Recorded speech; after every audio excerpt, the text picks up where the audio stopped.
Welcome to our channel. Streaming on Firestick in 2025 means accessing incredible content through legitimate services and apps. Follow these step-by-step instructions for the best experience. Step 1. Build a foundation with one or two major streaming services that match your viewing preferences. Netflix, Disney+, HBO Max, or Hulu all offer extensive libraries. Step 2. Add free services like Pluto TV, Tubi, and Freevee to supplement paid subscriptions with thousands of additional movies and shows. Step 3. Install specialized services for your interests.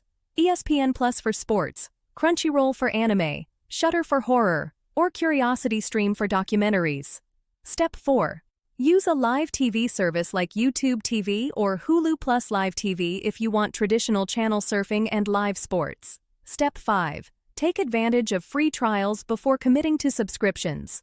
Most services offer 7 to 30-day trials for new users. Step 6. Set up all family members with their own profiles where available. This personalizes recommendations and keeps watch histories separate. Step 7. Organize your Firestick home screen with your most used apps front and center for quick access. Step 8. Review subscriptions quarterly and cancel services you're not using.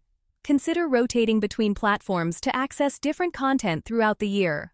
Legal streaming provides reliable, high-quality entertainment. Don't forget to like this video and subscribe to our channel.